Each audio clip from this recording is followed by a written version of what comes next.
Jeddah প্রতিনিধি হানিস সরকার উজ্জ্বল এবং new York প্রতিনিধি মাসুদুল কবিরের পাঠানো তথ্যচিত্রে প্রবাসের সংবাদ জানাচ্ছেন আরফাত ইয়াসের।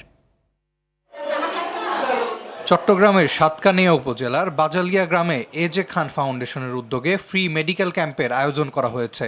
সৌদি আরবের জেদ্দা প্রবাসী ব্যবসায়ী চেয়ারম্যান আসিফ খান সবুজের অর্থায়নে এই ক্যাম্পটি অনুষ্ঠিত হয়। সামাজিক দায়বদ্ধতার অংশ হিসেবে সুবিধাবঞ্চিত মানুষের স্বাস্থ্যসেবা নিশ্চিত করতে এই উদ্যোগ নেওয়া হয় বলে জানানো হয়। এই মেডিকেল ক্যাম্পে অভিজ্ঞ চিকিৎসকদের মাধ্যমে রোগীদের চিকিৎসা সেবা ও বিনামূল্যে ওষুধ বিতরণ করা হয়। বিনামূল্যে চিকিৎসা সেবা নিতে উপস্থিত হন শতাধিক রোগী। এজে খান ফাউন্ডেশনের সাধারণ সম্পাদক বুরহানুদ্দিনের সভাপতিত্বে প্রধান অতিথি হিসেবে উপস্থিত ছিলেন deputy attorney general barrister Osman Gani. প্রবাসীদের এই ধরনের উদ্যোগের জন্য বক্তৃতাকালে আন্তরিক ধন্যবাদ জানান প্রধান অতিথি। সেখানে আরও উপস্থিত ছিলেন বিএনপি নেতা বেলাল খান, প্রণব দাস, মহিউদ্দিন, ইদ্রিস ও আজাদ সহ আরও অনেকে।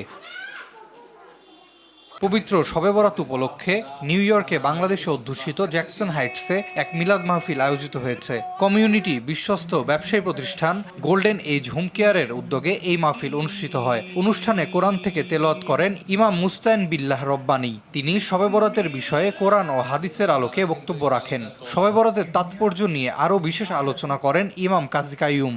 দোয়া মাহফিলে উপস্থিত ছিলেন শাহনেওয়াজ গ্রুপ ও গোল্ডেন এজ হোম কেয়ারের CEO Shahnewaz, vice president Ranu Newaz, আর টিভির প্রধান নির্বাহী সৈয়দ আশিক রহমান, বাংলাদেশ সোসাইটির সভাপতি আতাউর রহমান সেলিম, সহসভাপতি মহিউদ্দিন দেওয়ান ও কামরুজ্জামান কামরুল, সাধারণ সম্পাদক মোহাম্মদ আলী, কমিউনিটি ব্যক্তিত্ব attorney Moin Chowdhury, New York Bangladesh Lions ক্লাবের সাবেক প্রেসিডেন্ট রকি আলিয়ান, বর্তমান president JFM Rasel, Jamaica Bangladesh friends society সভাপতি ফখরুল ইসলাম দেলোয়ার, কমিউনিটি ব্যক্তিত্ব Shah Shahidul Haque, New York Bangladesh press ক্লাবের সভাপতি মনোয়ারুল ইসলাম সহ আরও অনেকে। অনুষ্ঠানে বিভিন্ন পর্যায়ে নাতে রাসূল ও হামদ পরিবেশন করা হয়। আরাফাত ইয়াসার, RTV।